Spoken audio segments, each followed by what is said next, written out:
This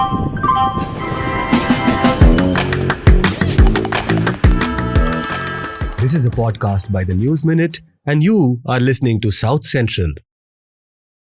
Hello and welcome to South Central, a TNM podcast where we put the South at the center.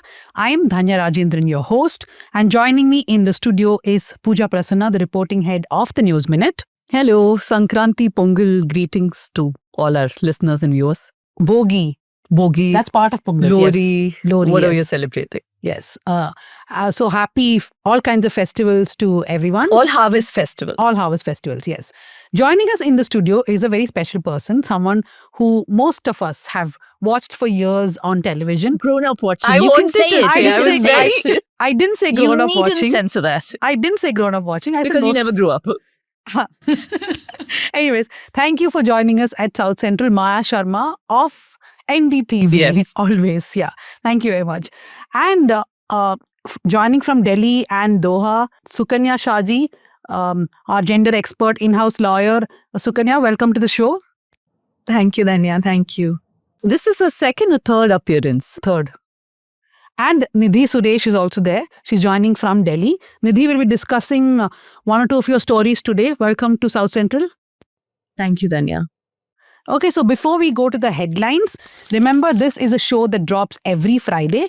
So like us on Spotify, YouTube, Apple, or whatever other podcast platforms that you use. We discuss headlines from South India and then we dive deep into 2 or 3 topics per week. Before we go to the headlines, one more small thing. Don't forget to read the profile of Sridhar Vembu, the chief scientist of Zoho, former CEO. Love has been outpouring towards us after that profile was put out. But don't get distracted by all the love. The profile is not just about the divorce case, which a lot of people have been asking, why did you cover? It's a very in-depth profile where Indulekha Arvind has gone into how the company was set up, why it became such a huge success, what Sridhar Vembu believed in once upon a time. Now, what does he do? His political trajectory, all that has been covered. It's a very, very interesting profile. So like I said, don't get distracted by all the love coming our way.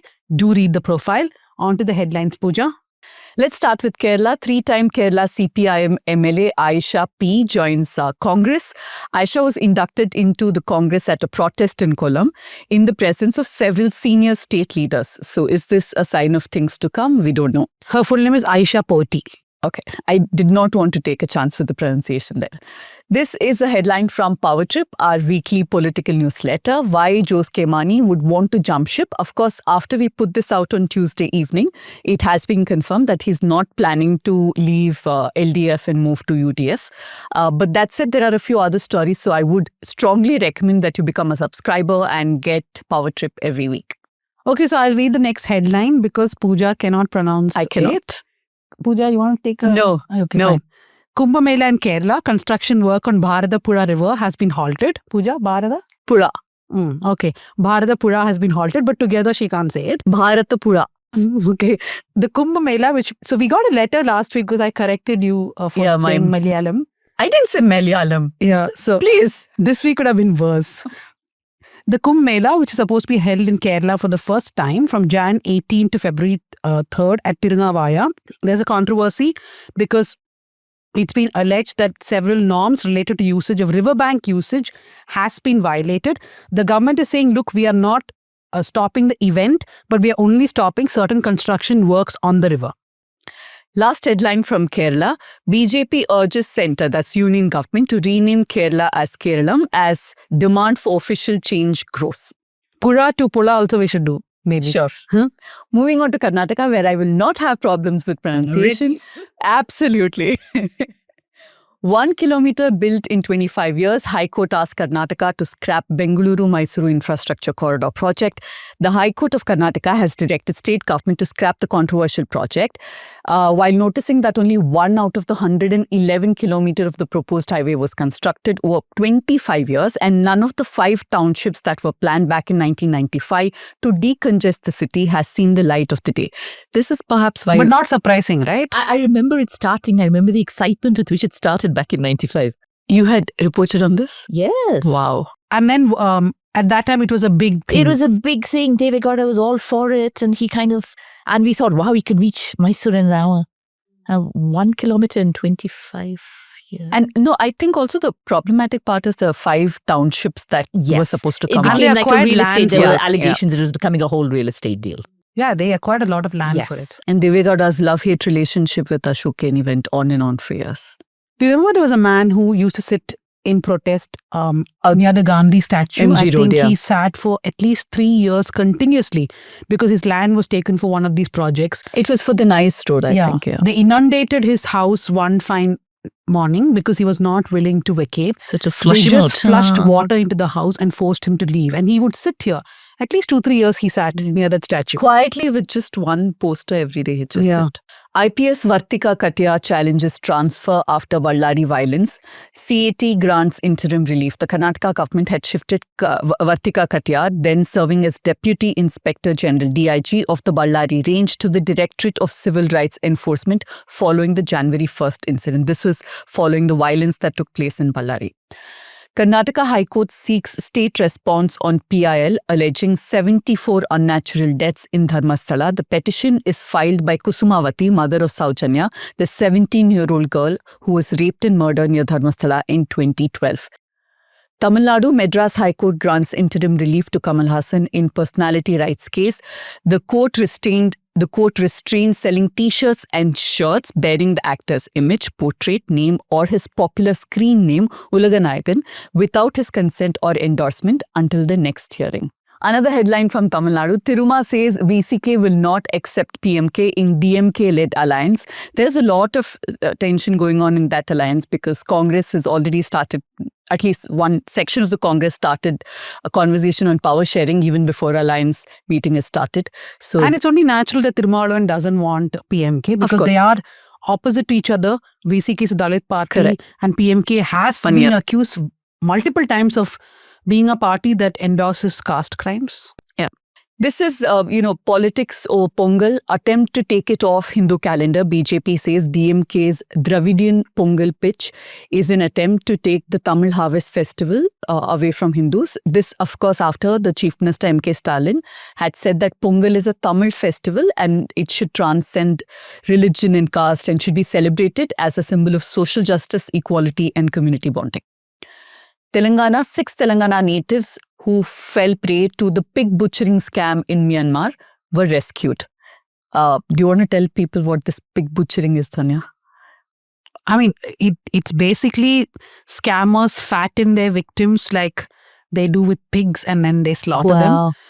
But they don't actually slaughter anybody. They just take them and they make them work in call centers or places like that where it's almost equal to slavery. They're beaten up, they're locked up, and they're not paid enough. So the pig butchering is because you entice them with a lot of things and then you take them there. Fatten before you Yeah. slaughter, sort of a thing.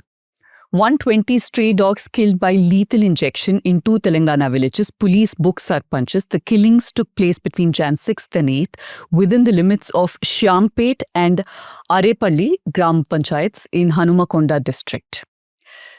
We've seen this actually in a few states, but not to this an extent. It's very disturbing.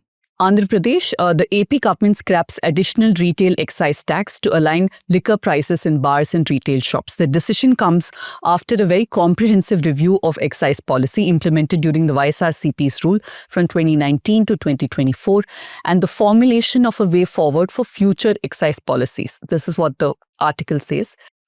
A national headline, Blinkit drops 10-minute delivery claim, other platforms to follow suit. If you've not watched one of our previous episodes, then go. We discussed the perils of these 10-minute, 6-minute So they haven't deliveries. dropped 10-minute delivery. They've just only dropped the dropped the claim. marketing of a 10-minute delivery. We don't know whether they're still doing it or not doing it, but they're not marketing it as 10-minute delivery anymore after the Labour Minister met them. And also they won't brag that they can do it faster than others. Yeah, but that's a good intervention by the Union Ministry I of think Labour. so. What do you need so urgently in 10 minutes? Raj Thackeray revives Shiv Sena's provocative slogan after Annamalai's Mumbai remark. This has become a huge political row.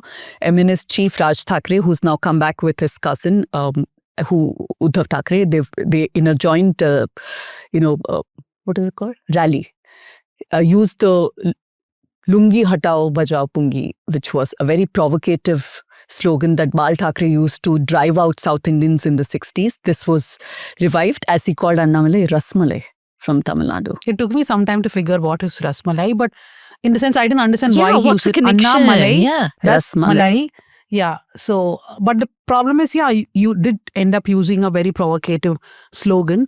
And while people are raising questions at the BJP saying that, oh, you did use racist advertisements during the Odisha election against Tamilians, two wrongs do not make a right. Also, it took the attention away from from what Annamalai said, right? That Mumbai is not it's a city that doesn't belong to Maharashtra. It's a global city. That conversation around federalism was completely taken away by this very distasteful remark. So, yeah. Okay, so we're done with the headlines and we will go to the discussion. So the first one, I'm going to keep it a bit fluid so that we can talk about 2 or 3 things. But this is basically, I want to focus on the fact that it's been 4 years since former Bishop Franco was acquitted in a case of rape. This is the first time that a nun had filed a case of rape against a bishop in India. It's a huge deal because looking at the relationship in the church where the bishop is all powerful and these nuns work under the bishop, it was a huge challenge for her to even file that case. It's been 4 years since he was acquitted and the appeal has not even been listed in the High Court. The Kerala government has not yet appointed a special public prosecutor. That's one part of what I want to discuss. And the second is this whole conversation around consent, which is not a Kerala only problem, but I want to take from the issue right now, which is the MLA Rahul Mankutty. He was a Congress MLA, he resigned. So he's been accused now by 3 women of a sexual assault. Relationships begin, it ends in sexual assault and blackmail. But the biggest problem is that he would force them to get pregnant, is the allegation. And once they get pregnant, he would tell them to abort the fetus. So we'll discuss about the grey area of consent and how the public discourse is completely wrong because as Sukanya wrote, people imagine consent is on and off. Consent yes, consent no, right? Yeah. So I'll come to you, Nidhi, first. The first time that Sister Ranit, I'm going to use her name because we have gotten permission from her to use her name. The first time Sister Ranit ever spoke to anybody was to you. At that time, we did not reveal her name. We called her Sister Ruth in our story. Nidhi's story called Against God's Men. We published August 2025. It was widely read. We had translated into Malayalam also. She had spoken to Sister Ranit and Franco.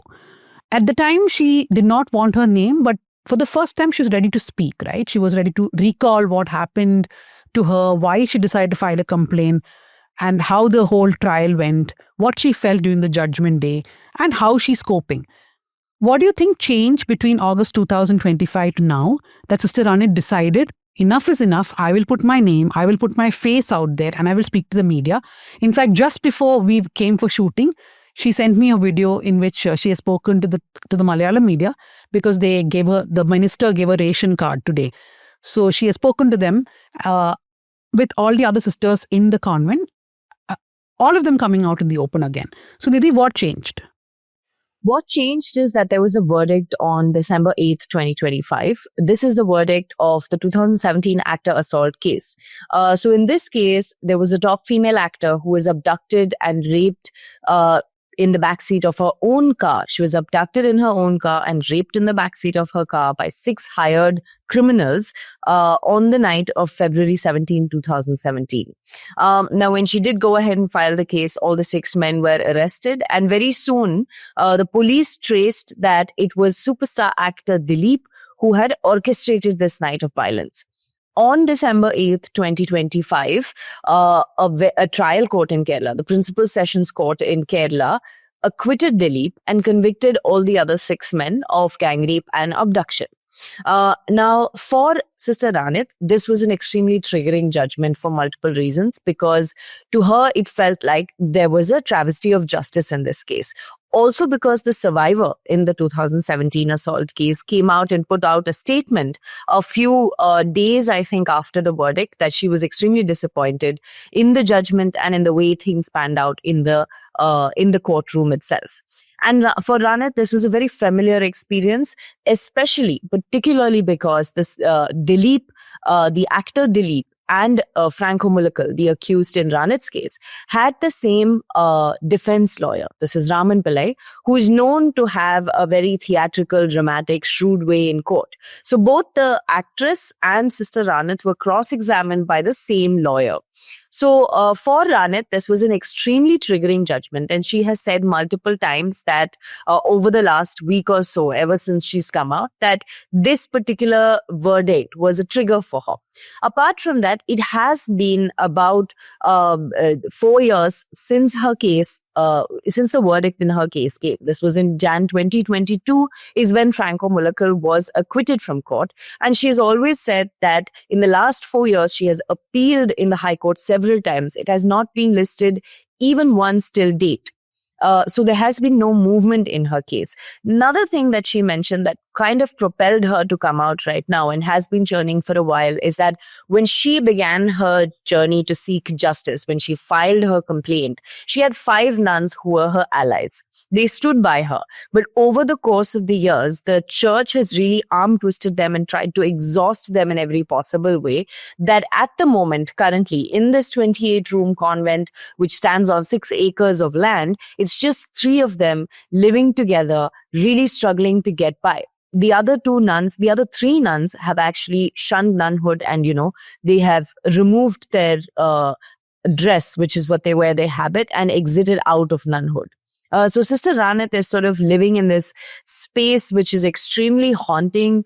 She lives in the space where, the alleged rapes happened. So she felt like when this verdict also, a verdict in an extremely high profile case was not a satisfying verdict, where the victim again and the survivor again felt failed by the judicial system, she felt compelled that it was time for her to speak up now. And she has said this multiple times in her interview that we saw that she gave to Asianet, that, at this point, she wants to now speak up herself about her own case. It's the first time she's doing in 11 years. That is, it's been 11 years since she first alleged that Franco Mulakal raped her.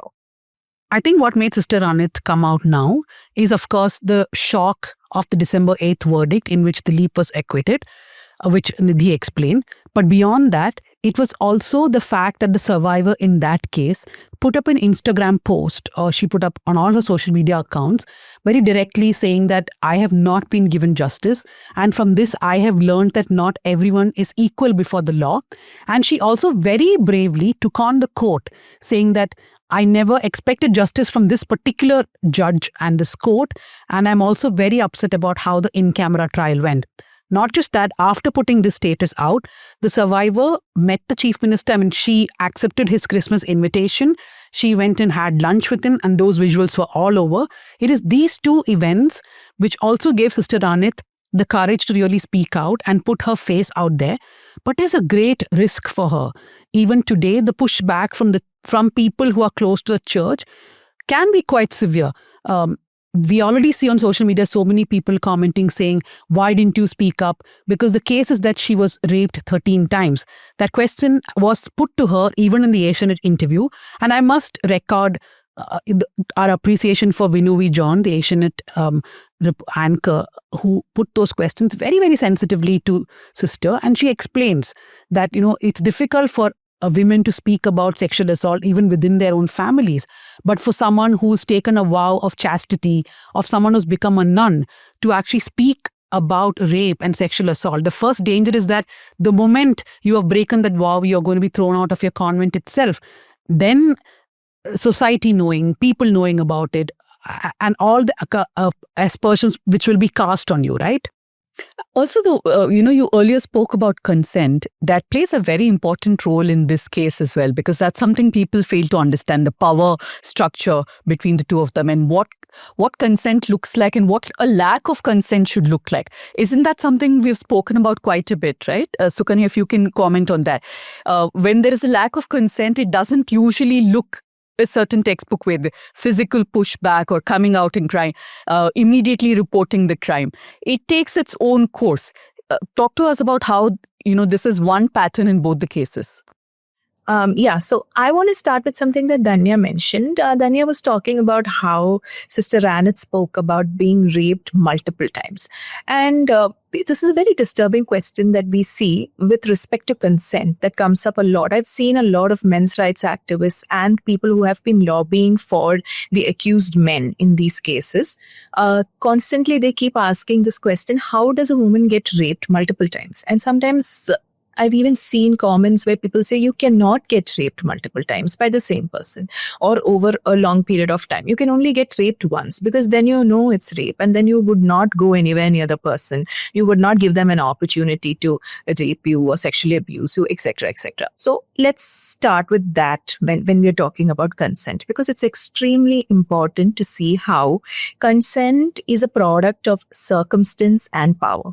It is manufactured. It is not manufactured, it is influenced by these aspects. Now, for example, in the gang rape of the minor in Uttar Pradesh, the Unnao case, where 4-time ex-BJP MLA Kuldeep Sengar was sentenced to life by the trial court. In that case itself, now let's see. Recently, the Delhi High Court set aside his life term and said, suspended his life term and said he can be free because he served enough jail time. Now, what the Delhi High Court did here is that it looked at the POCSO Act. So, Kuldeep Sengar was not only found guilty of raping the minor, who was a Dalit girl, but he was also found guilty of torturing her father in broad daylight, as a consequence of which allegedly the father died while in judicial custody. So there were these multiple charges where you see sustained intimidation of the family and the victim and everything apart from the sexual violence itself. But what the Delhi High Court did is that the Delhi High Court looked at the POCSO Act and said that Section 5 of the POCSO Act, which defines aggravated sexual assault, says that if a public servant, among a list of other people, if a public servant does it, then it becomes a case of aggravated sexual assault. So what the Delhi High Court did here is that the trial court said, yes, Kuldeep Sengar, being an MLA, is a public servant and therefore he has committed aggravated sexual assault under the POCSO and he was convicted. But the Delhi High Court said, no, Kuldeep Sengar cannot be considered as a public servant under the POCSO Act because he's a politician, not a public servant per se. So what we have to understand here is that even in a judicial interpretation, we do not take into consideration what the intention of the law is when the law says that power difference between the two, the perpetrator and the victim, has to be considered when you are looking at consent. Now, in the Rahul Mangotil cases also, the case may be that initially there was consent. Those were consensual romantic relationships. The survivors were in consensual romantic relationships with Rahul. But does that mean that they consenting to being in a relationship or even having sexual intercourse? Does that mean that you're consenting to violent sex or sexual abuse or pregnancy or abortion? No. So we have to essentially, to understand consent in a case of sexual assault or in any case of a romantic relationship, we have to look at who is the party with more power. Now, power would mean political power, institutional power, like in the case of Kuldeep Sengar, who, caste power. An MLA is a de facto officer of the state. He has de facto power, state power.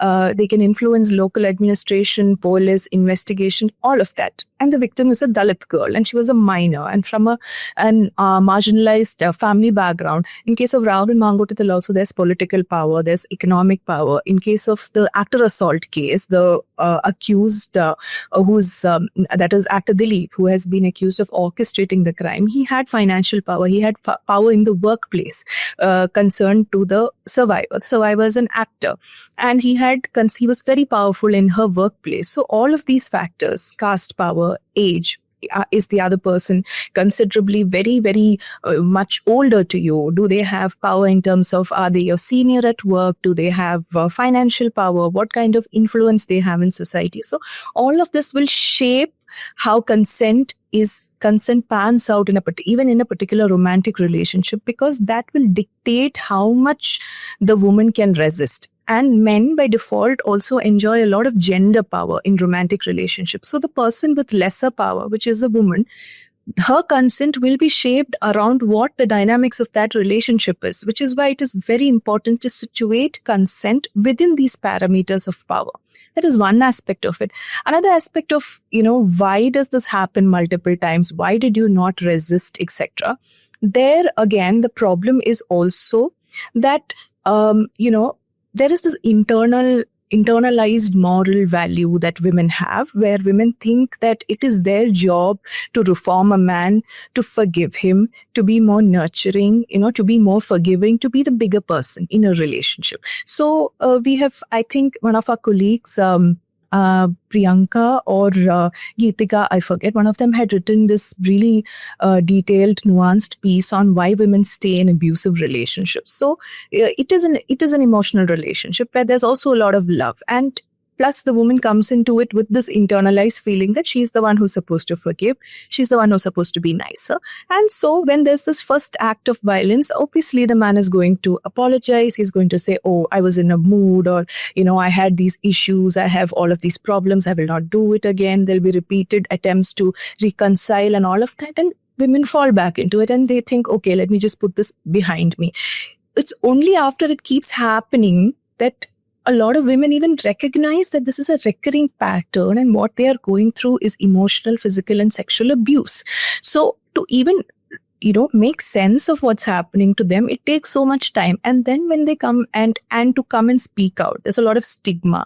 And when they come and speak out about it, this is the these are the kind of victim shaming questions that they have to face. So consent is not, like I'd written in a piece recently about the Rahul Mangutil cases, it's not an on and off switch. It is a continuing, sort of living, breathing, palpable sort of emotion, which is there throughout, and you have to ensure that it's voluntary.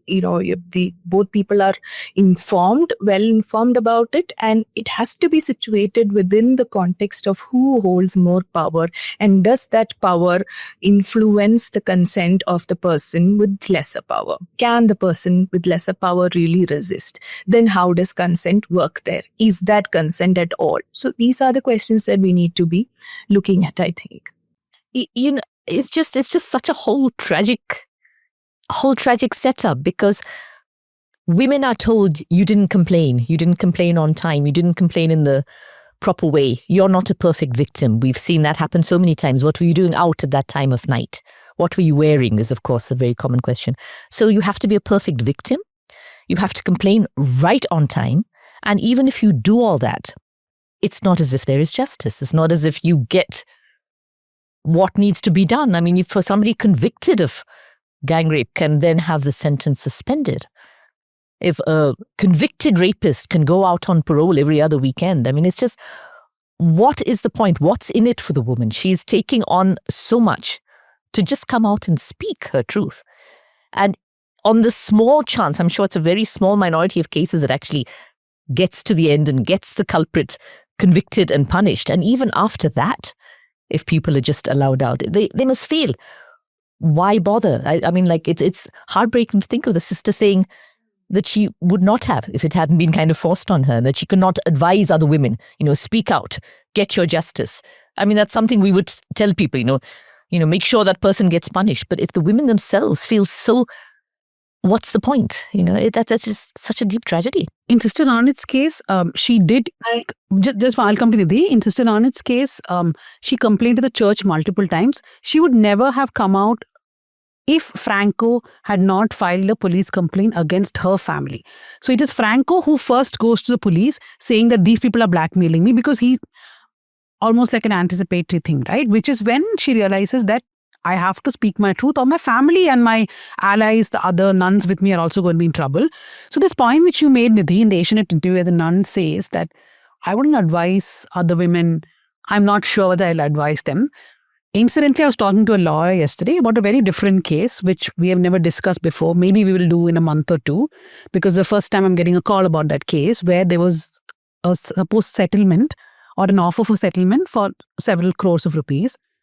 And we were just discussing between ourselves, just like two women discussing, that if women are ready to settle also, we have to look at that as an option now, because not everybody can fight till the end. It's very, very difficult. And then we look down upon anybody who will go for any sort of settlement or any sort of mediation, because in people's minds, it has to be fought out in courts. You have to go to the police. And also, it's not for anybody else to decide the moral compass of the survivor. They can decide that for themselves. What gives them agency is up to them. And I actually wanted Nidhi to also comment on how people look at consent as an abstract concept, right? That if you give consent, it's applicable to everything. If you decide to go out with a guy, then that means everything is fair game after that.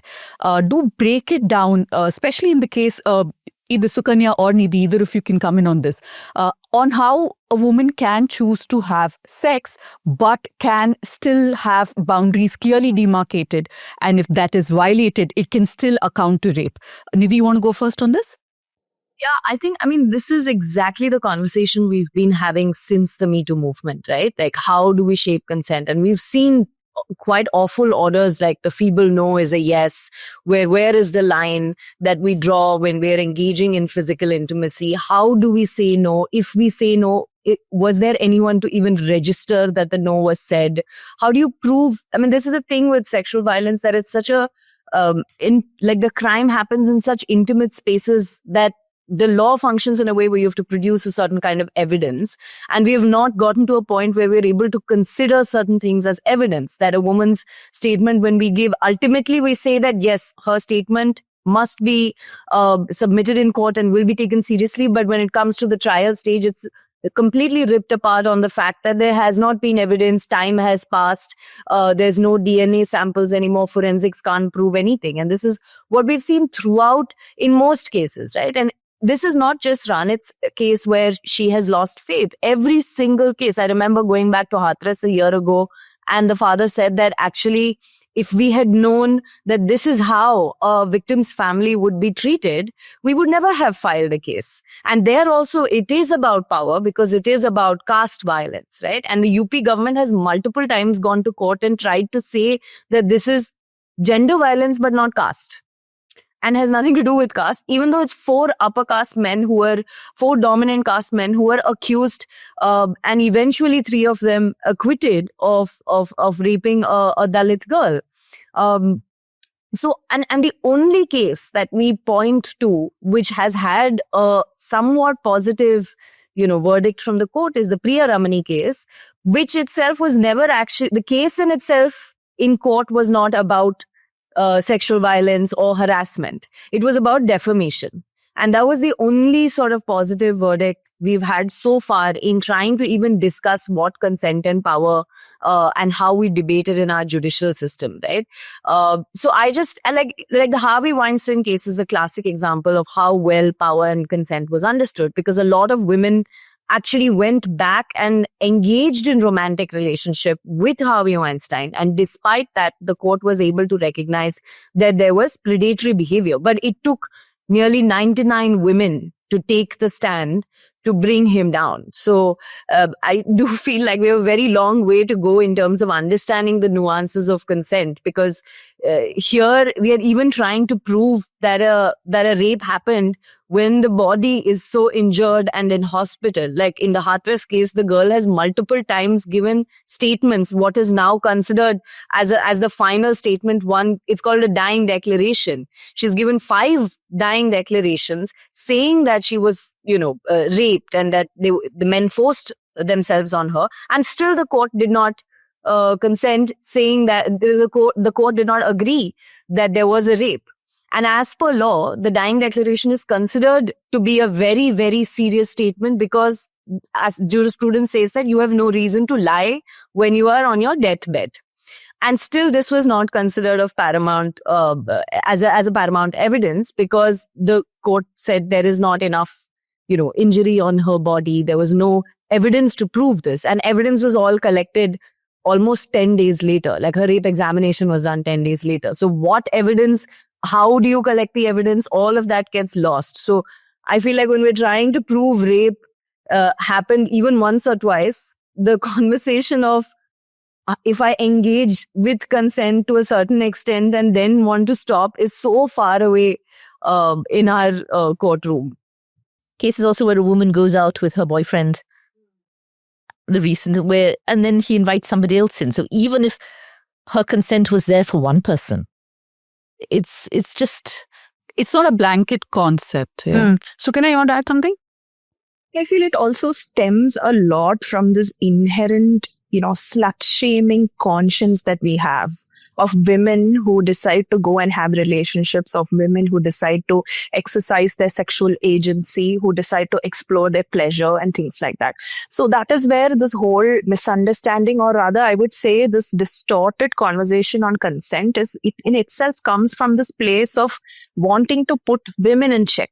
You shouldn't have gone there. You shouldn't have done this. Oh, like in the Rahul Manguttathil cases, this is an argument that keeps coming up where people say that, oh, you already were married. And then again, you went and had a romantic relationship with this MLA. This is a person and the women have some of the women have said that they were in abusive marriages, and this person being a political public personality, they reached out to him for help, which he probably manipulated because they were allegedly in very vulnerable situations, and they ended up having an emotional, sort of a relationship with him. So I feel to some extent, I feel this distortion of consent is also pretense. I feel that a lot of people, I feel, understand what consent means, but are in denial because it's also a good tool to sort of shame women, to shame survivors, and of course protect power.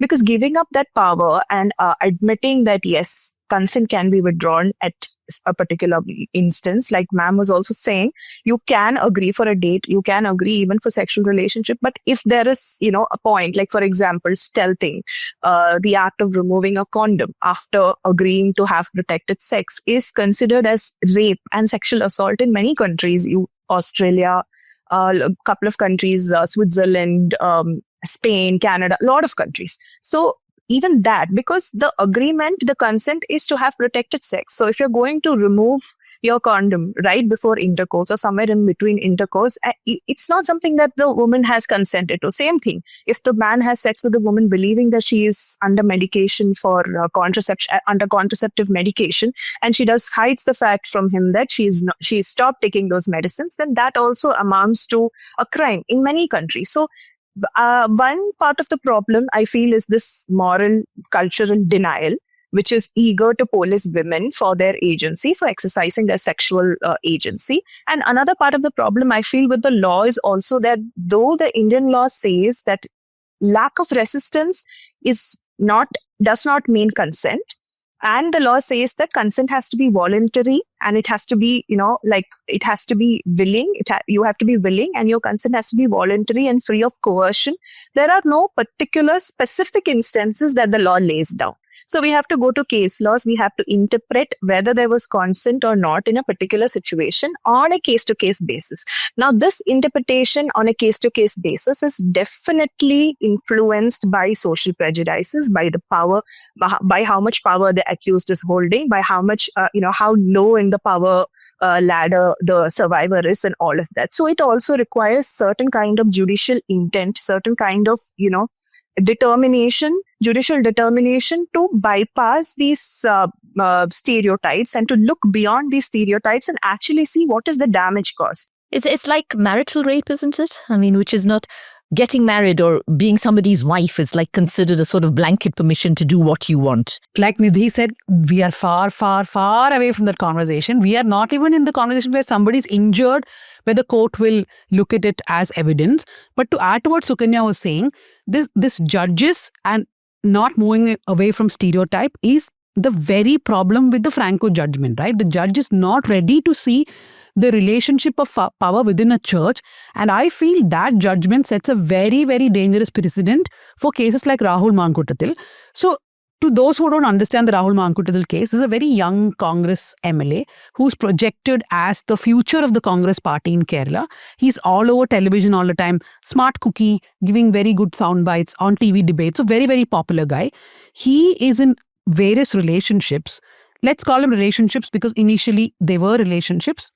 Now, there is a problem here because the time periods are all, almost the same. Like one ends in October, the next one begins in November, or two are simultaneously going together. There's overlap of time. Yeah, there's an overlap of time also. But keeping all that aside, the fact is that I heard his lawyer speaking the other day where he says there's a young man who's unmarried and he's getting into relationships. So what is the problem? Now that's the projection of this Rahul Mankutatil's image. That is a virile, young, unmarried man. There's no male word for slut. So why would you, why would you have a problem if he has sex with women who are consenting? There is an issue here. First, morally look at the overlaps of the time where he's promising each one of them marriage, because we have seen chats where he's saying to someone that let's build a house, to somebody else that we will get married, and to almost two of them who have complained, he's insisting on unprotected sex and that we must have children, right? That I want to have a child with you, which is what Sukanya was explaining, that consent, if there's one woman who says that no, I want to take contraceptive pills mukhyam, she says. So he says, no, I want to have a child with you. Then when she gets pregnant, he forces her to abort the child. So we must look at the overlap of time. This is not just a simple virile young man who was having one relationship one day. He was having multiple, perhaps at the same time, and he has a similar pattern, right? Somebody sent me an article yesterday saying that it's called a breeding kink, where you want women to be impregnated. It's a breeding kink, whatever it is. And then the next is having unprotected sex, insisting on unprotected sex. At so many levels, there are problems in this. And even, I've spoken to one of the victims. One, they start with consent, but then it slowly descends into a violent relationship where there is also blackmail involved. So the consent is removed. So people cannot say that, oh, you are, the woman in one case was married, which is why this whole moral responsibility is on her, because you are married, then why did you go with this guy is the question, right? But they don't look at the other complexities. Something similar we saw during this Prajwal Revana episode as well, right? During the Prajwal Revana episode, because for many months we were told that people thought all of these videos were sex videos, sex scandal, because it looked like all the women had consented, which is why just before this podcast we were having a conversation that the before and after is very important when we look at maybe what was recorded seemed consensual, but there is something that has happened before, like you said, a promise of marriage or promise of some other kind of reward. In Prajwal Devana's case, what was some of them? What was filed as cases were clear rape even in the video. But there were other videos which may or may not have been. We don't know, because many women find it easier to not speak up than actually come and explain themselves, because at any point if they had consented to any one act, that means that you've consented to the whole thing, and there comes some on-off switch. Yeah. So something slightly similar is happening here, that you have no agency once you give in, right? Isn't that what it looks like, Sukanya? Yeah, I just want, so what I was going to say is that, like Danya said, even I saw that piece where someone's explained what a breeding kink is. And what I was thinking is that in this Rahul Mankutatil case also, the fact that people who support him, or generally even the courts, there is no question of were you not an MLA? Did you not hold de facto state power? Is this also not somebody who may have voted for you, is a voting citizen, is a person you're responsible to as a public, as a politician, as a public servant? Why did you not exercise that responsibility?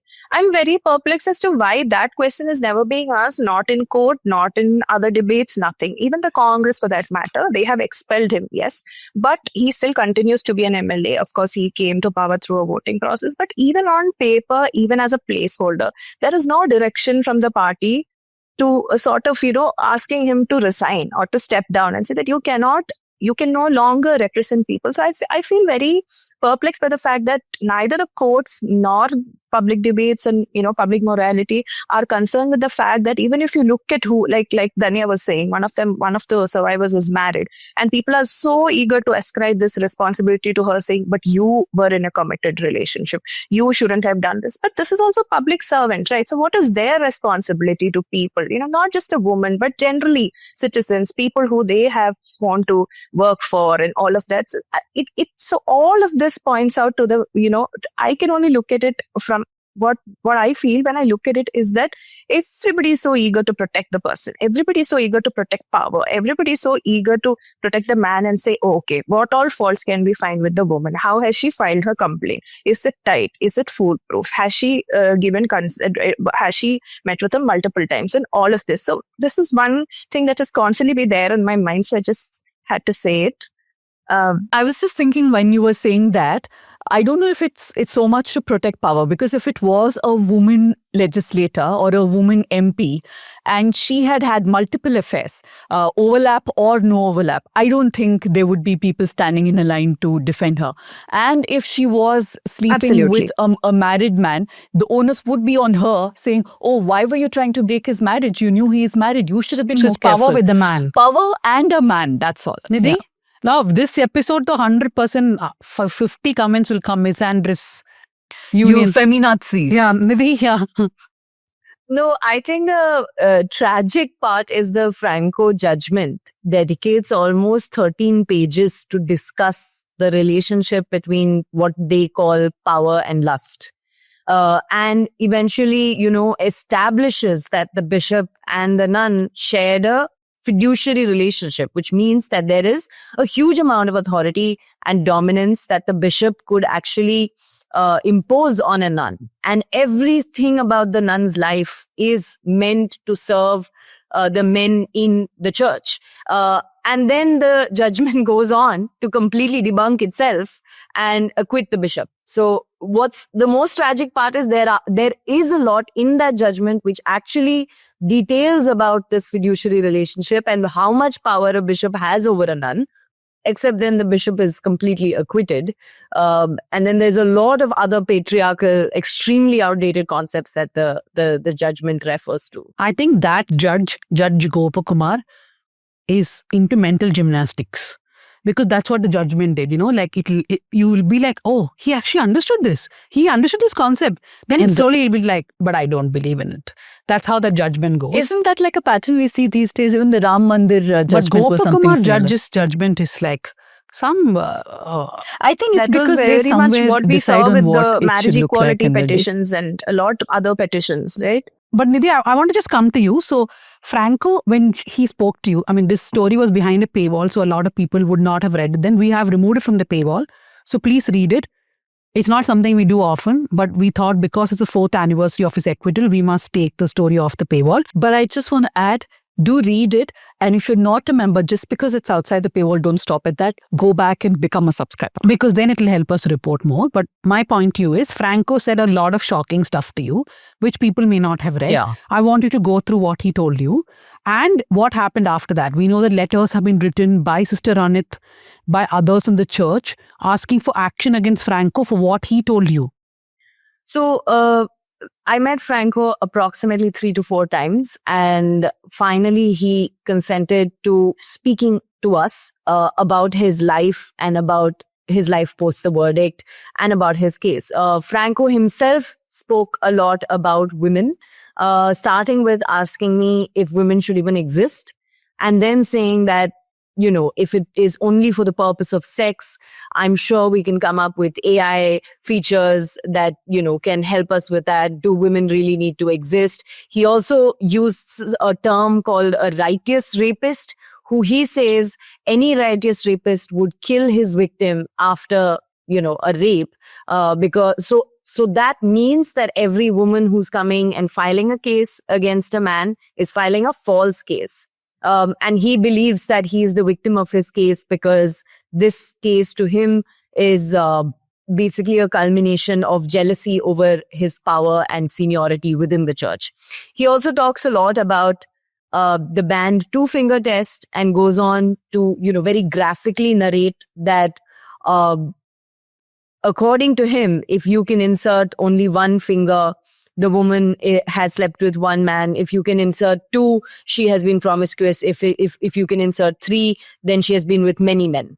The first, if you can insert 1, you're married. If you're 2, if it's promiscuous, and then you've been with many men. So he has some extremely difficult to swallow views on women. And he constantly talks about how nuns and women within the church are actually quite powerful. and can falsely accuse men like him, who then end up becoming victims.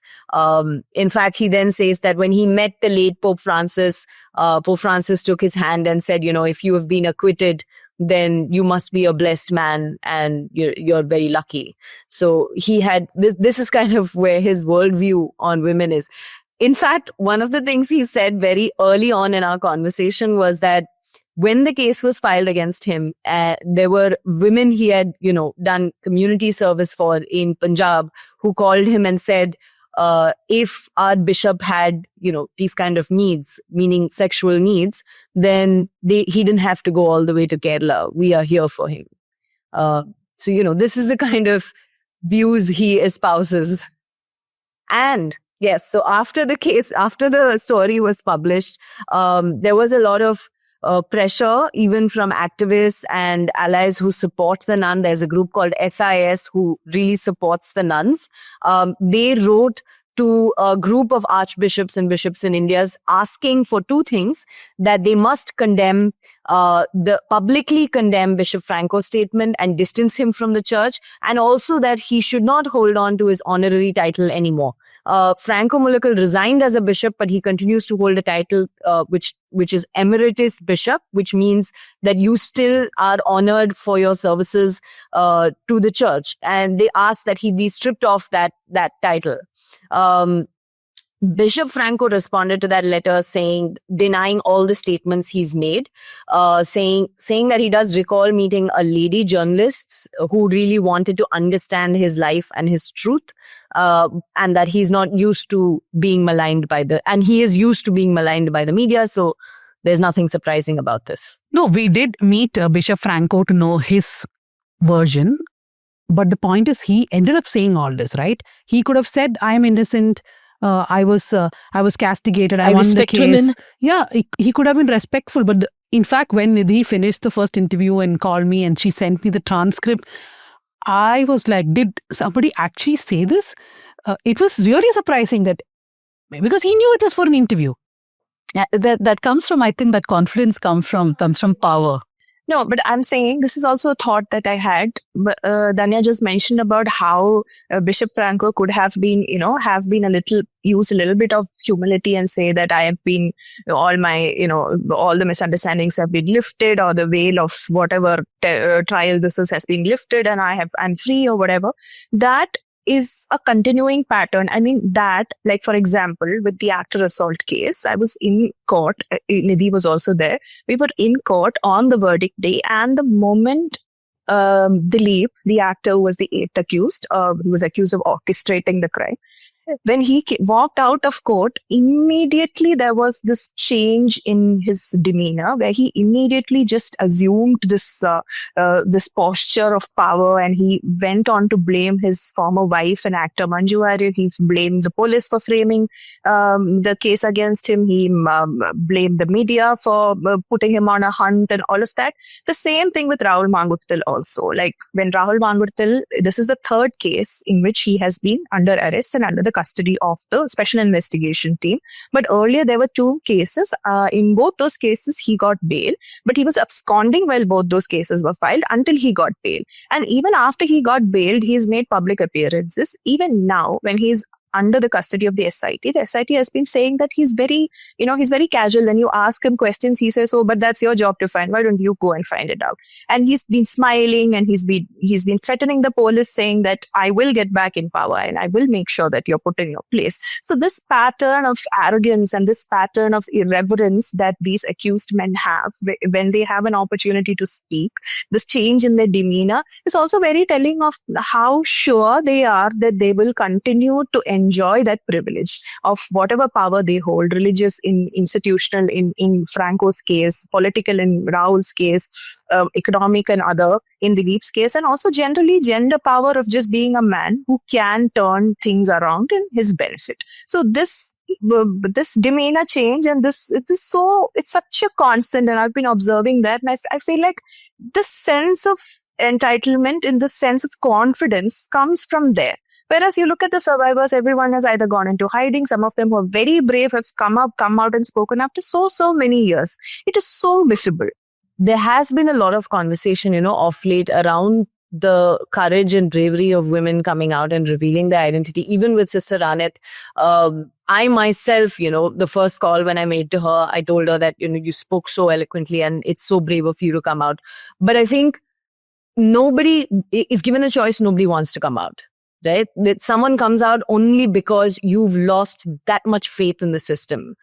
There's nothing left to lose. And Sister Ranit says this in her interview also. She says, the only thing I've left to lose is this body through which I breathe, are the words that I say. That's the extent to which I've been pushed. So even when a woman comes out and reveals herself publicly, we saw this in the actor assault case also, multiple times she's taken to her own social media to say something, it comes out of absolute desperation. So I am also trying to be more conscious when I, call someone and tell them, I'm so glad that you spoke and you said something, because this is not something anyone wishes for themselves ever. Right? No one wants their life to be known by this one thing that happened to you, which is no fault of yours. No, so I think we come a full circle in the discussion, because we began with Sister Ranit wanting to express herself to a Dileep or a Franco and so many others being confident after the verdicts come in their favor, right? But let's not lose sight of what's happening. It's been 4 years since Bishop Franco was acquitted. The Kerala government has reacted to the interview that she gave Asianet. The minister has gone today and given ration cards to the sisters, because the church had stopped everything except the electricity bill for that convent. Nothing was being paid by the church. They were actually stitching bags. They were selling that, and there were some allies helping them. But beyond that, the church had abandoned them, which is why the government has stepped in now. But the government has not done enough. 4 years, a special public prosecutor has not been appointed in the case. Sister has asked for B.G. Harindranath, a senior advocate in the Kerala High Court, to be appointed, because she says, public prosecutors handle multiple cases at the same time and they don't give attention. This is a voluminous case, and this is a very important case because it is a woman against system. Therefore, give it to B.G. Harindranath. I hope the Kerala government does not stop with just giving ration cards, and they do what is needed, which is to give the SPP. I want to end this discussion with the Dileep case. After reading the 1,700-word judgment more than twice, like an academic interest I've been reading. The second part of the judgment, which is the proof of the conspiracy, I'm not getting into that. Did the police have enough proof? Did the prosecution have their case properly? That's a separate discussion. But the first part of the case, where the motive, did Dileep have a motive? The way the judge goes about questioning anybody, including his former wife Manju Warrior, Geetu Mohandas, and the victim herself, saying that he did have a grudge on her, it is really shameful and questionable that the judge went to this length to just demolish all their statements just to prove that, he had no enmity towards her. In fact, the only reason the judge could not say that Dileep did not have a problem with her is because Dileep himself in an interview a few years ago said that, yes, we had problems. Because he said that in an interview, the judge couldn't say. So judge says, yes, they had problems, but it was not enmity. Did she lose chances because of him?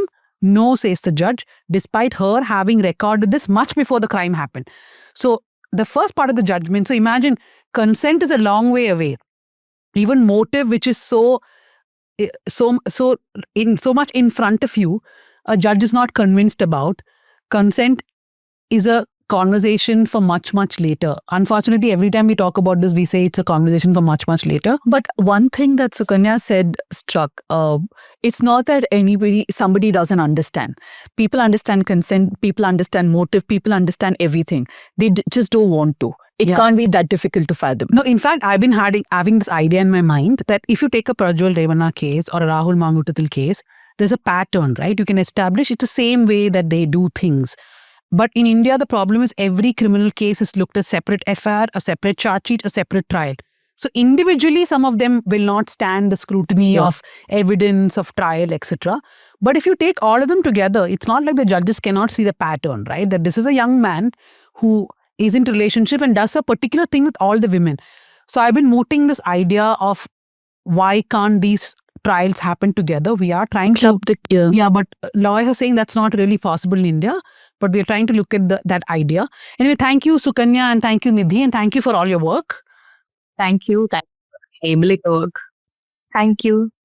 So from that intense discussion on consent and judgments and survivors wanting to come out. We'll go to something very political, which is also why we had asked Maya to come.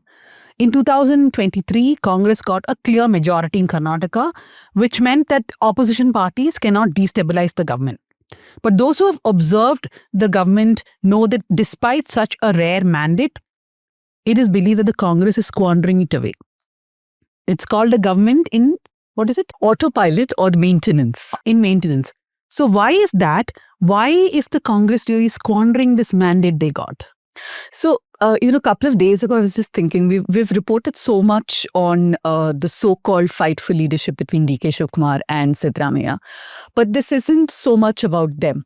Yes, some prefer for their own reasons either of those leaders. But what we've seen is a government that has no vision, a government that has not taken up any ambitious project. I'm not going to count the tunnel road project as an ambitious project. In my mind, that's a disaster in making. But getting the kind of numbers that this government did in Karnataka, which has seen consecutive coalition governments because of hung assemblies. For me, it is even more disturbing because there is a lack of public confidence in this government. And when we speak to bureaucrats as well, as I'm sure you have too, all of them say that we are just going ahead with things, trying to maintain status quo because we don't know who's going to last, who's going to come, what would his vision be. So we don't want to do more than what our bare minimum is. And one example that was given to me, and it was very disturbing, was the stampede, the RCB stampede that happened, which of course is a law and order problem, and we all were extremely angry that day. But this one IAS officer said that more than that, it was an administrative problem because the Siddaramaiah of 2013 to 2018 could have ensured that something of the sort wouldn't happen. There wouldn't be multiple power centers giving different contradictory, instructions, eventually leading to the death of 11 people who just come onto the streets to celebrate cricket. So this is one example that I got out of many such examples. But the larger thing is the Congress High Command has allowed this confusion, this chaos to continue because that is very typical way of handling where they will not take the hard decisions. They'll allow something like this to fester. Every now and then there'll be some message that comes saying, oh, rein in your supporters. We don't want a public fighting. There'll be a breakfast meeting, pictures of Bonhomie.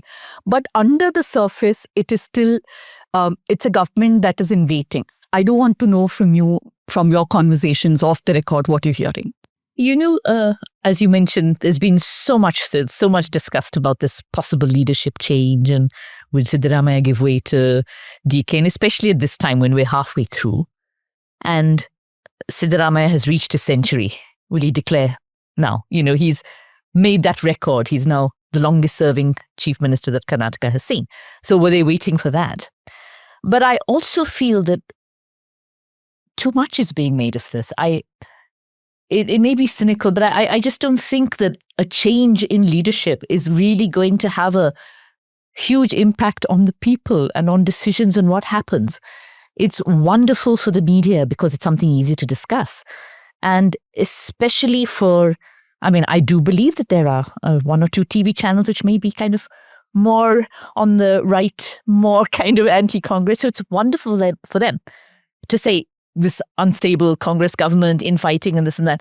I think just this morning there was something they spoke to Rahul Gandhi in the Mysore airport. It's like they spoke to each other.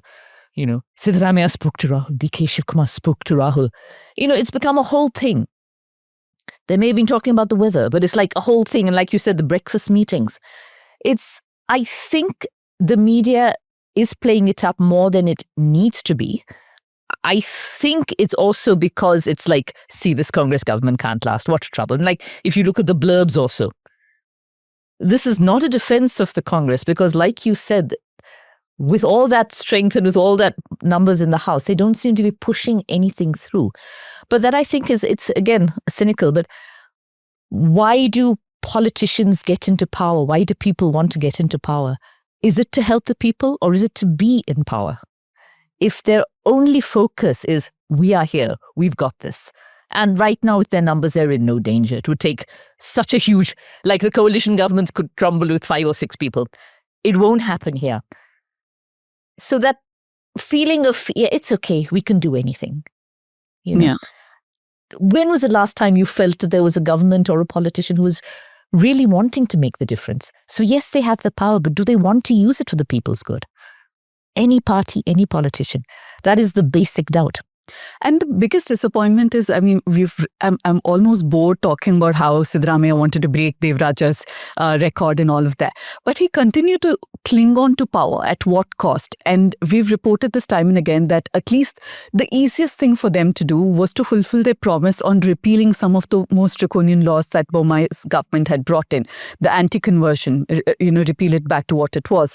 The cow slaughter bill to what it's been brought. Even that has not been done. So all the things on the agenda have been just put aside and they're just trying to, stay in power. Danya, what do you make out of this in terms of how it impacts people for one man to continue being the chief minister and sacrificing an entire agenda? Is that too harsh, you think? Yeah, I think it's too harsh because the problem is not him continuing, right?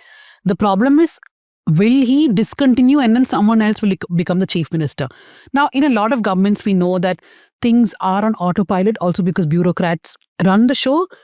Some ministers also will, but largely the other day we had a guest, Professor Nageshwar, who said that ministers don't want to take a call. They are very happy to just do the basics. Yeah. They don't want to take calls because that is problematic. If there's a powerful chief minister, he will take a policy decision and the minister just implements it, right? That's one way of running a government. The other one is everyone is in some suspended animation where they think, okay, Siddaramaiah may go, DKs may come in, and everybody knows that what Siddaramaiah and DKs, when it comes to policy, may be two different people, right? From infrastructure to finance to a lot of things. So why start something if it's going to change? So then why start something new? Why have a policy? I know even officers who have not given reports, submitted reports because they are a little wary of doing it right now, or they don't want to do it at all because they think DKs will not be appreciative of those kind of reports. They're just trying to bury it. So there are lots of issues because of this constant uncertainty that is there going to be a change. So nobody wants to push the envelope. They don't want to announce anything big. They don't want to do anything major simply because the change is around the corner and it keeps getting shifted, right? First, we were told that after the Bihar elections, which DKs wanted to be chief minister immediately, or rather he wanted a promise that he will be made chief minister. That did not come because Siddaramaiah wanted to finish the Devaraj Arts record. The next problem is Siddaramaiah also wants to present the next budget, which is March, I guess. Then the talk is till the Kerala election is over, a change cannot happen because if there is drama playing out here, that has immediate repercussion in Kerala, Next door. where already there is a problem of too many cooks spoiling the broth with multiple chief minister faces, K.C. Venugopal, B.D. Satishan, Ramesh Chennithala. So if in Congress, Karnataka, where you've had such a stupendous mandate and you're going to fight as to who the next chief minister is, that's a wrong message to people of Kerala. The CPM will immediately say, look, they're not able to decide the CM in this state. What will they do here? So then again till May, this is going to be postponed, right? Is D.K. Shivakumar then going to keep quiet till May? As far as I know, his main concentration is the next election. He wants to be chief minister now. Even if it's 2 years, it will be fine, if not 2.5. But he is very clear that he has to have a continuation So for that, next the Congress needs to come back with the same numbers. which he thinks they will. But the point is he wants to be made now so that he can continue next time. So in between all this, everybody else is like, okay, let's also wait. We'll wait for this, we'll wait for that, we'll wait for the next thing. Which is why I feel there is no signature, right? There's nothing major, there's nothing big. And all that there in news is for using bulldozers against people, bringing down houses or so many other problematic things like that. Yeah, because it's one thing is like giving fodder to the opposition to it. And you can't blame them. But my grouse against Siddaramaiah is the mandate that was given was not based on a manifesto that D.K. Shivakumar spoke of. By and large, Siddaramaiah was projected as the face. And he stands for something, or at least his stated things are if they're taken at face value. So what is your excuse? You do not have an ally holding you back. You do not have the fear of a small section of people walking away from your party and bringing down your government. How do you address the women, the young women in colleges in coastal Karnataka and other parts of the state who were hoping that if this government comes to power, they no longer have to fear wearing a hijab and go to college? How do how do you talk to other, the minorities that you claim to be a representative of? What assurance can you give them that DK Shivakumar didn't say that we'll repeal this? Siddaramaiah said that. So you've gone back and you've disappointed the people who voted you. While they talk about fighting Hindutva, fighting communal forces and things like that, they do not want to alienate the Hindu majority also. They also do not want to do that. They will talk a good game, especially ahead of elections. They will say, we'll take these decisions, we'll take that, we will do this. But why would they want to, do something so drastic as to alienate the majority of the voters? I always feel that how the BJP rose, like talking about, pandering to the minorities is still the favorite, one of the favorite phrases. And then the BJP suddenly thought, we pander to the majority, that's where the votes are. So nobody wants to alienate the Hindu voters by making statements or doing things which are then seen as too pro-minority, too anti-Hindu. So he will be playing it safe. He is ultimately a politician. But when it comes to why he is not stepping down or why not backing off, he's a chief minister of Karnataka. He wants to be the chief minister of Karnataka. At what cost? For what reason? They're there. Who gives up? From cricketers to actors to singers, you want to keep going. People just want to go on because there's no one day where you wake up when you think, I can't do this anymore. It's a process, right? And for politicians, especially with no retirement age, in that context as well, DK Shivakumar is a young politician in his 60s. You know what I mean? He's still got time. That was one of the things when they were trying to decide who the chief minister would be. Siddaramaiah has less chance. This will be his last term. It didn't look that way for DK because DK is he's younger. So that is there definitely. Plus also Siddaramaiah is less polarizing, right? DK gets things done. He's invaluable to the Congress and fixing things and flying here and flying to Bombay hotels and things like that. He's invaluable to them.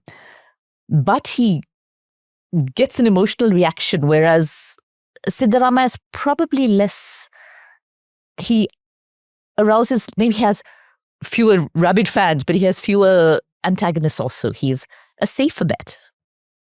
He comes across as more settled, more reliable.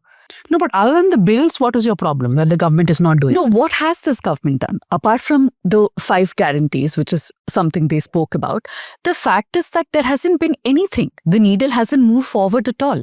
So, But I think they would contest that, right? They would say industry-wise, IT. I don't know how you can talk about industry, even that is in maintenance level, because Tamil Nadu has raced ahead, has emerged as the state with the highest growth.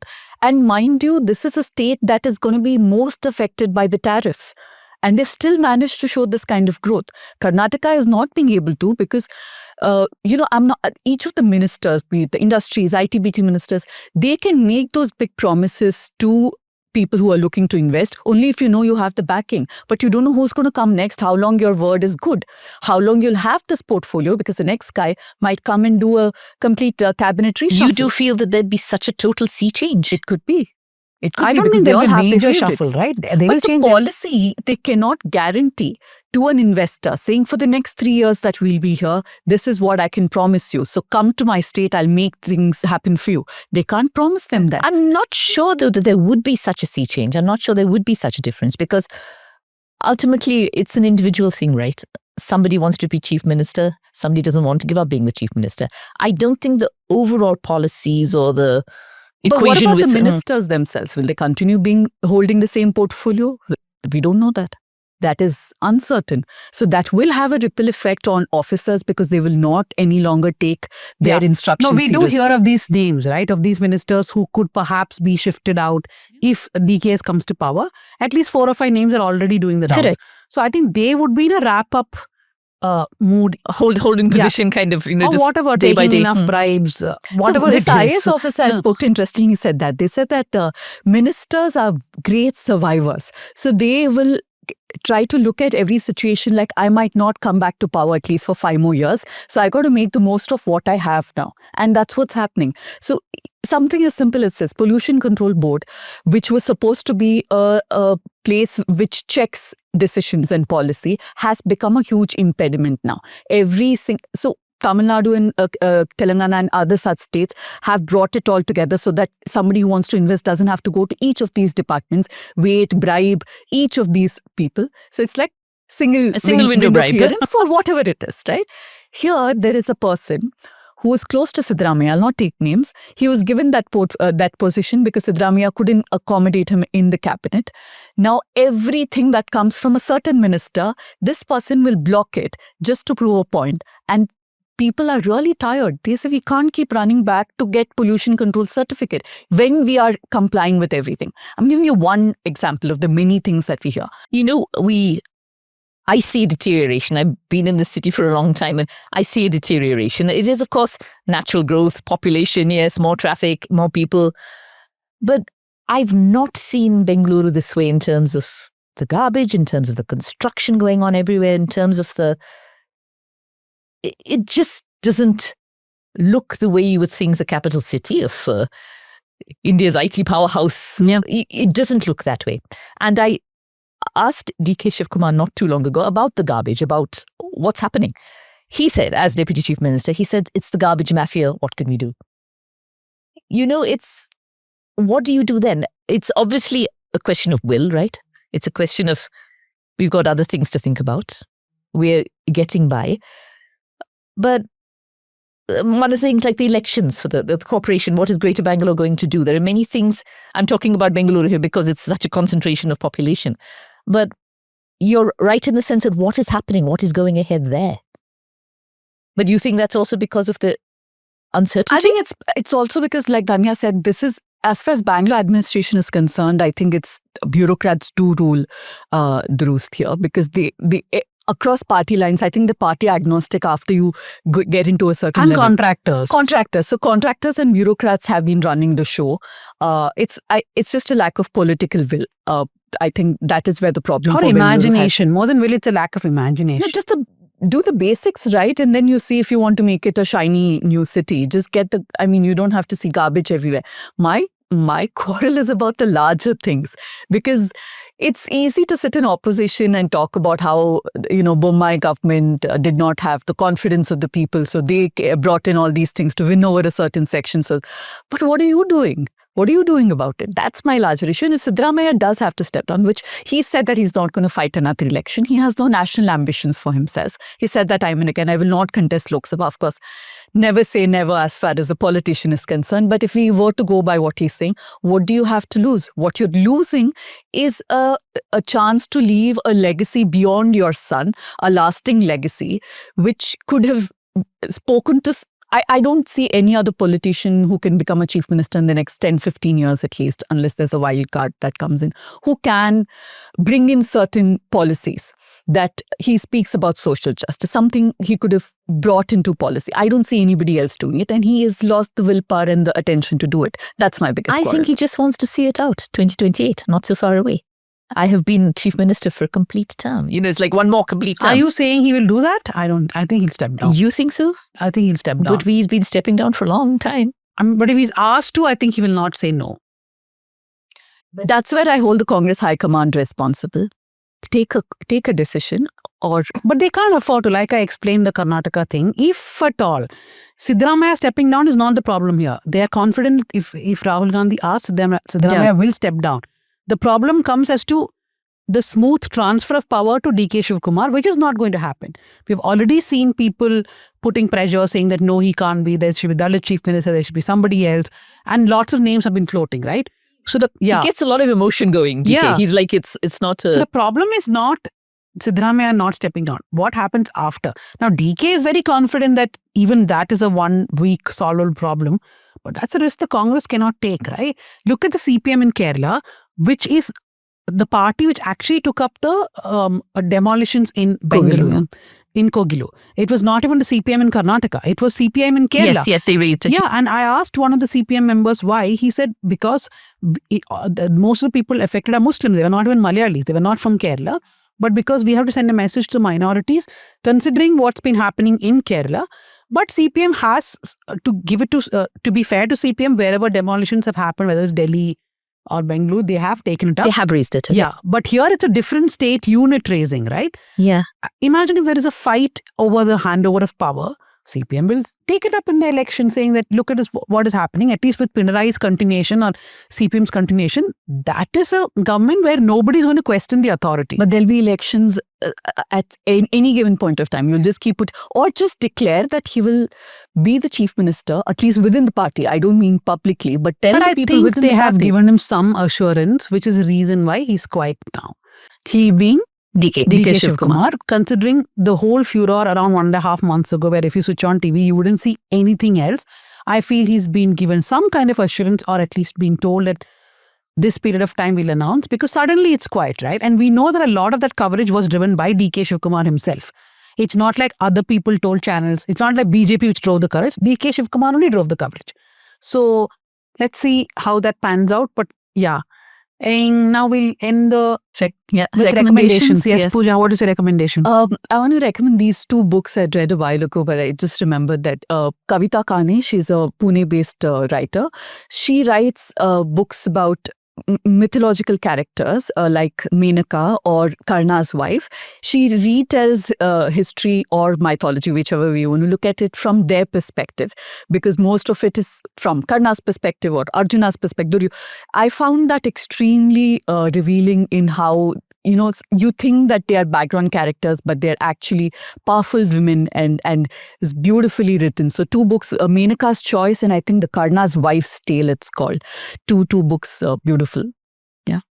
Maya, what's your recommendation? What I'm reading right now, which you must have discussed earlier, is Heartlamp. I'm halfway through the stories, and they are so hurtful, so full of life, so full of color.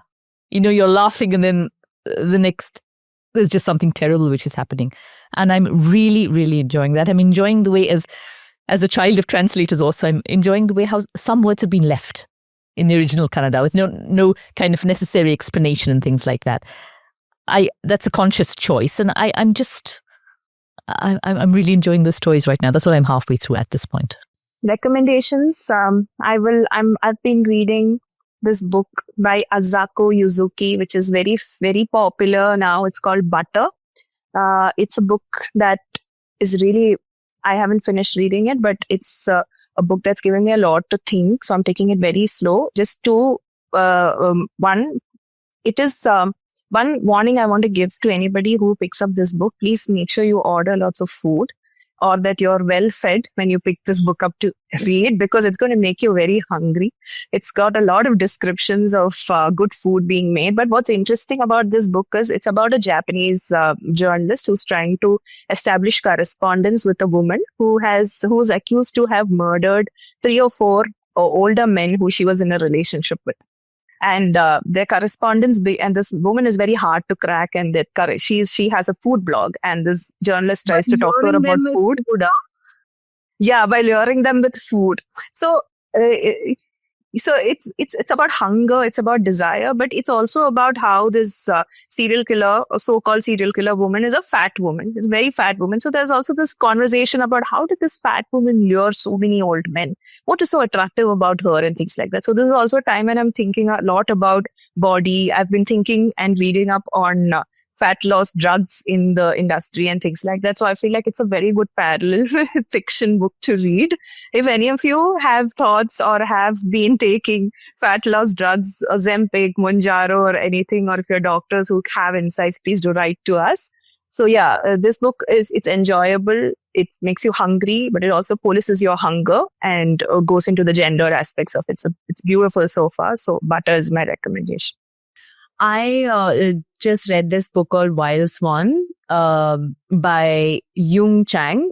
She's a Chinese writer, and she actually documents the story of her grandmother, her mother, and herself through the Cultural Revolution in China. So her grandmother was sold as a concubine to a warlord, and then her mother takes part in the communist revolution, and then when Mao comes to power, kind of looks at how the very party that was supposed to liberate you becomes, completely totalitarian. And I've just realized the power of actually understanding a place through memoirs or profiles. Like the New Yorker had done a profile also, which is a great piece on Maduro, the Venezuelan president, and it's a very, very good single piece to really understand what happened in Venezuela and the politics between Trump and Venezuela, basically. So Wild Swans is a very long book. It's very intense, but it's an excellent book in understanding what happened in China. And for me, it was new because I've actually never read much about China. So this was a very interesting way through 3 generations of women to understand the Cultural Revolution. So, a couple of episodes before we end this talk about nostalgia, you must do a PTC Maya Sharma from NDTV for nostalgia for all of us. Yeah? Will NDTV sue me? No, I don't think so. know. How you used to say, right? Well, signing off from the News Minute office right here in Bengaluru, this is Maya Sharma for myself. Yeah. So I have 2 recommendations. One is Scroll Adda, this episode which Shoaib did with political scientist Devesh Kumar and Arvind Subramaniam, the economist. It's about a new book. It's a very interesting listen. I mean, questionable at many places, but apparently all economists are saying the book is very... I've not read the book, but I've heard the podcast. It's really nice to listen to that. The other one is this conversation between Malala Yousafzai's father, Ziauddin Yousafzai, and Ranjit. Ranjit's daughter from Chhattisgarh, she was sexually assaulted. Her story became the plot for the Oscar-nominated film Kill a Tiger. So this is a conversation between these 2 fathers about their remarkable daughters. It's with the Stand With Her campaign. So we were talking today about, women having to come forward. And in many cases, we see that families do not support these women. In Sister Ranit's case, of course, the family stood with her. In the actor assault case, the family stood with her. So this is about 2 such people, and they both introduce themselves as 2 fathers who are known because they're daughters. It's a very beautiful conversation. It is on YouTube. Do watch it. That is my recommendation. Okay, so thank you, Maya, for coming Oh, to it the was a studio. pleasure. It was All a- the way Yeah. from Bengaluru. And for the nostalgia quotient. And thank you to my producer, Bhuvan Malik. Thank you, Ajay, production assistant. Sukanya Shaji, who was part of the show today and who does all our notes and everything. Yana, who does our social media. And Jasim Ali, editor. Thank you very much. Keep listening to South Central. Do not forget to read the Wembu profile. It needs you to subscribe. So do subscribe and read the profile. And come back next week, listen to another episode.